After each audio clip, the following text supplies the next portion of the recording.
Anu and a very warm welcome to my channel. So I teach you biology of class 9th. So here we start class 9 chapter 1 of biology, that is the fundamental unit of life.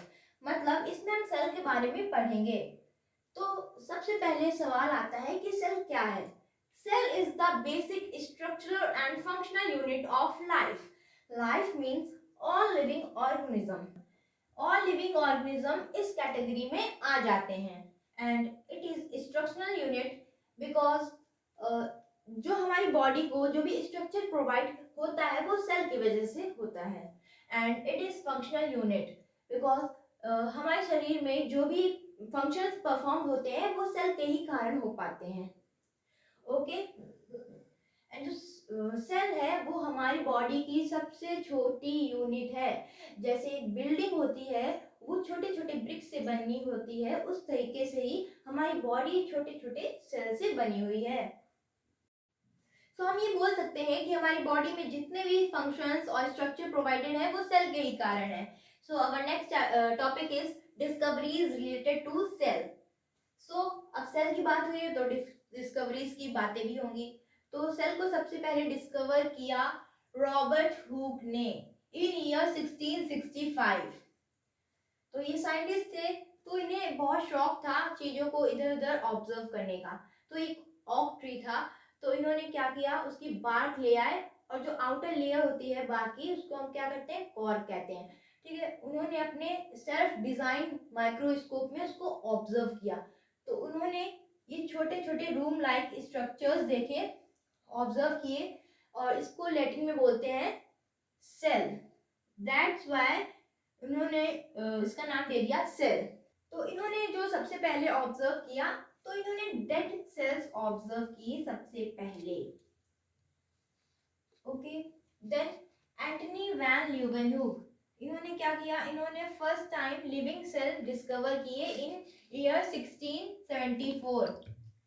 ठीक है, अब paper में पूछा जाता है कि cell को किसने डिस्कवर किया, तो अब हम लिखेंगे रॉबर्ट हुक. बट स्पेसिफिकली पूछा जाए कि लिविंग सेल को किसने डिस्कवर किया, तो हम बोलेंगे एंथनी वैन लीवेनहुक. ओके, इसमें डिस्टर्ब नहीं होना है, दोनों में हुक हुक है तो इसमें कंफ्यूज नहीं होना है. ओके, अब हम आगे बढ़ते हैं. So our next topic is structural organisation in living organism. तो मैं यहाँ पे एक सेल बना लेती हूँ. I draw a single cell here and जब ये सेल्स ग्रुप बना लेते हैं तब बनता है टिश्यू. जब बहुत सारे सेल्स आपस में ग्रुप बना लेते हैं तब बनता है tissue. Then a tissue is formed and जब टिश्यू ग्रुप बना लेते हैं तब बनता है organ. Like in our body, brain is organ, lungs organ and our heart is organ, like this. and जब organs work करते हैं साथ में तब बनाते हैं organ system. organ system like in our body there is respiratory system, excretory system, digestive system, reproductive system. okay, and organ से हमारी बनती है body. फिर आगे डिस्कवरीज होती गई, फिर हमें पता चला कि सेल के अंदर भी कुछ होता है जिसको कि हम बोलते हैं nucleus. So he was the very first man who discovered the nucleus in 1831. Robert brown. लगता है रॉबर्ट ब्राउन, रॉबर्ट नाम बड़ा ट्रेंडिंग में था तो सबका रॉबर्ट रॉबर्ट है. सो हम यहाँ पे पढ़ेंगे जो सेल है उसके अंदर भी एक चीज होती है जिसको कि न्यूक्लियस बोलते हैं. ठीक है, पहले इतने वेल डेवलप्ड माइक्रोस्कोप नहीं थे तो हमको ये नहीं पता चल पाया. फिर उसके बाद पता चला कि इसके अंदर न्यूक्लियस होता है. और फिर देखते हैं पुर्किंजे कॉइन्ड द टर्म प्रोटोप्लाज्म इन 1839. इन्होंने एक टर्म दिया प्रोटोप्लाज्म इन ईयर 1839.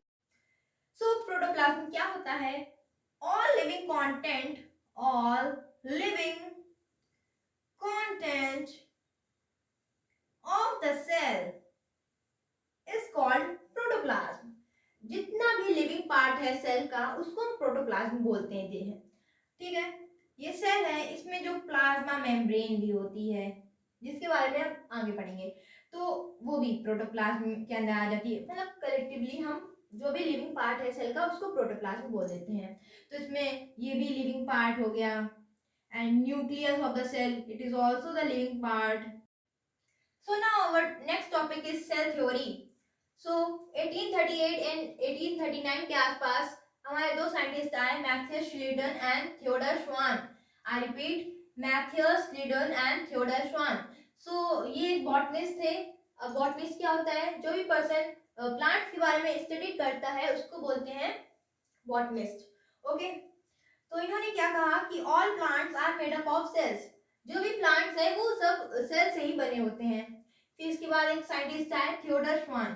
तो ये एक जूलॉजिस्ट थे. ठीक है, तो इन्होंने कहा all animals are made up of cells. फिर इसके बाद आए रुडोल्फ वर्च्यू.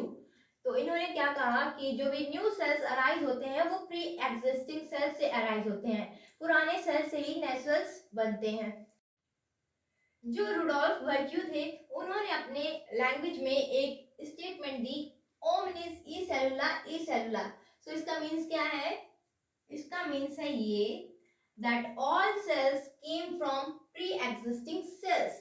जो भी न्यू सेल्स अराइज होते हैं वो जब पुराने सेल्स डिवाइड करते हैं तब अराइज होते हैं. ओके, तब बनते हैं. जब हम सेल की बात करते हैं तो हमें सेल में बहुत सी तरीके की वैरायटी देखने को मिलती है, जैसे कि in terms of their number, shape and size.